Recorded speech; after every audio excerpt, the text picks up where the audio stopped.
The real difference between rich and poor. In today's world, the richest 1% of the population controls 48% of all wealth, and the 80 richest people own the equivalent of half the world's population, or about 3.5 billion people. These figures show that there is no doubt a gap exists between the rich and the poor. Many think these people were born rich or acquired their wealth by winning the lottery, but this is not the case. If you appreciate the video you watch and want to help us continue creating interesting content, we kindly ask you to consider the idea of subscribing to our channel and leaving us a donation to support us. Thanks to your support, we will be able to continue improving and offering you new insights. You can do it here below, through the appropriate buttons, subscribe, and thanks. In fact, only 11 of the 80 richest people inherited their wealth, while the other 69 built their fortune through hard work and determination. One of these 69 people is investment magnate Warren Buffett. Warren Buffett, like most of these wealthy people, grew up in a middle-class family but found a way to accumulate knowledge and skills to build a fortune of over $70 billion. Undoubtedly, we have all seen people who live too much or too little.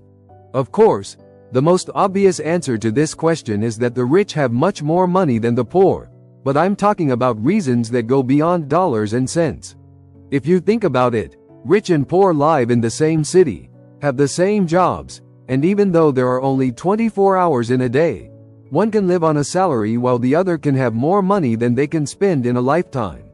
So what is the difference between those who have accumulated billions in their lifetime and those who struggle financially for the rest of their existence?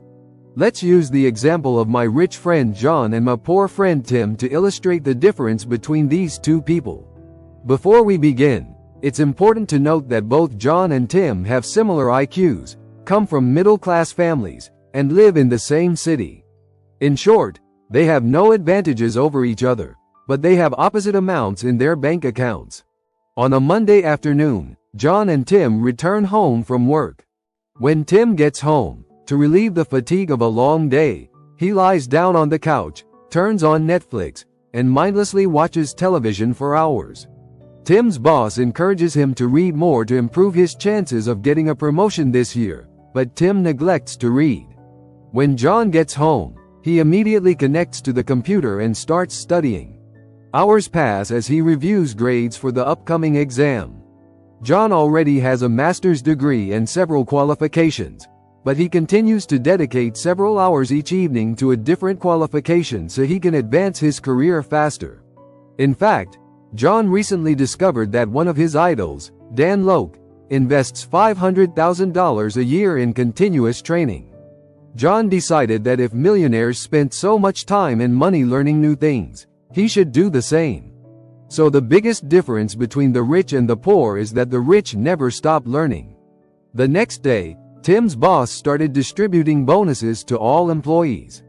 When Tim opened the envelope, he saw that he had received a $100 bonus, much less than other employees.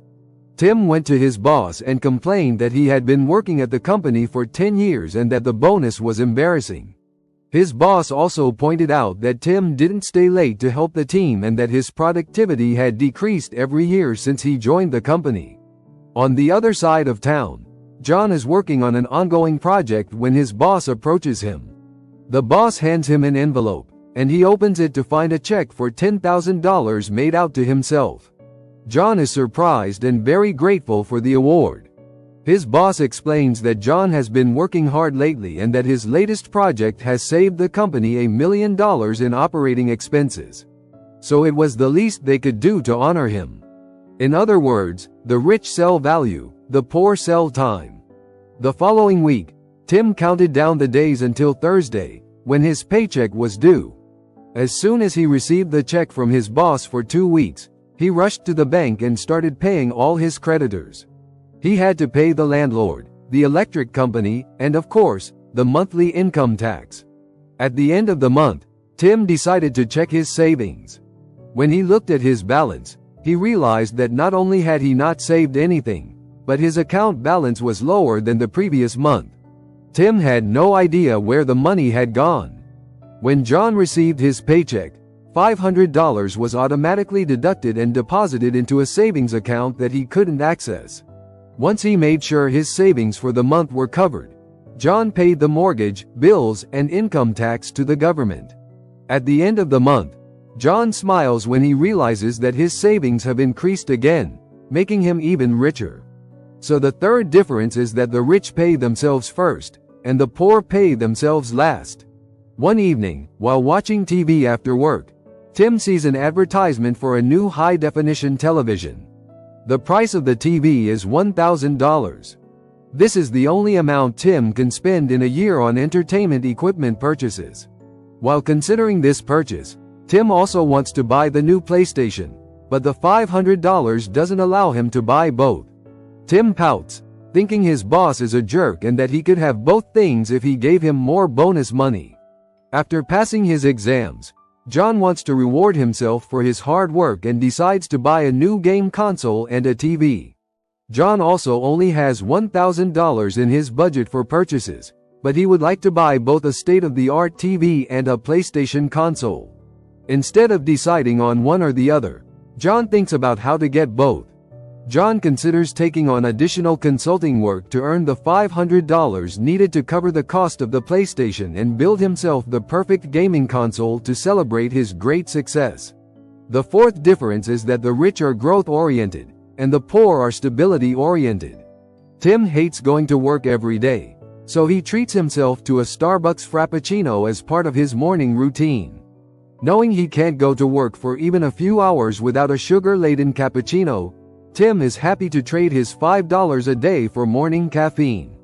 John passes by Starbucks every day, but instead of drinking the expensive cappuccino, he drinks the free coffee served at work.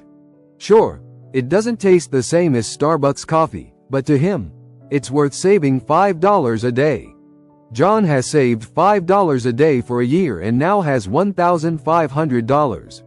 Reading a study from Temple University, John also learned that delaying gratification in this way can help embody the characteristics of his wealthy peers. The study lists the main determinants of wealth. Occupation, education, place of residence, and gender are at the top of the list. However, delaying instant gratification has surpassed many of the more traditional signals, such as age, race, ethnicity, and height. Researchers believe that the ability to imagine large future rewards makes people less likely to give in to immediate gratification. So it's easier to refuse the daily cappuccino if you imagine yourself enjoying a Mexican beach with your friends. A fifth difference is that the rich understand the power of delaying gratification, while the poor pursue short-term gratification. When the economy turns bad, many companies start laying off employees to cut costs. One afternoon, while Tim was at his desk browsing Facebook and doing his best to keep his job, he received a note from his boss. Please turn in your laptop and badge at reception. Without his only source of income, Tim began to think about how to pay rent and bills. Tim had always believed that being an employee meant job security, but after being laid off, he began to wonder if the impression he had for years was wrong. Unfortunately, John had also been fired by his boss. During the exit interview, John's boss spends an hour telling him what a good employee he was and how he had to let other employees go before he could let John go. John graciously accepts his fate, thanking his boss for giving him this opportunity and assuring him that he is financially secure. John knew that no job was secure. For this reason, he started an online business shortly after entering the workforce and contributed to his dividend stock portfolio. So, the sixth difference is that the rich have multiple sources of income, while the poor rely on just one. About a week after being laid off, Tim was at home complaining to his fellow unfortunates about how bad the economy was and how it was almost impossible to find another job. He thought about how unfair their life was and how rich they would be if they were as lucky as others. The evening after being laid off, John invited some of his closest friends over for dinner at his house. During dinner, John explained that he had been laid off due to the recession but assured friends that his other sources of income were more than enough to support his current lifestyle. One of his friends enthusiastically suggests that this is the perfect time for John to enter the construction business and offers him a managerial position. Another friend invites John to start a consulting company with him. So, the seventh difference is that the rich are surrounded by other rich people, and the poor are surrounded by other poor people. In short, the difference that separates the rich from the poor is that the rich never stop learning. They sell value, not time. They pay themselves first. They have a growth concept instead of a fixed concept. They harness the power of delay and indifference. They create multiple income streams and finally surround themselves with other rich people. Jeff Bezos, Bill Gates, Warren Buffett, Amancio Ortega, Mark Zuckerberg, Bernard Arnault, Carlos Slim, Larry Ellison, and Larry Page are the 9 richest men in the world. This figure is equal to, for example, the total wealth of the 4 billion poorest people in the world. So, if you put the wealth of these 9 men on one side of the scale, on a seesaw, you need 4 billion poor people on the other side to balance it. Share your personal experience on today's topic with us. Write it in the comments and ask us any questions you may have. We will be happy to answer. Leave a comment so that we can perfect our creations.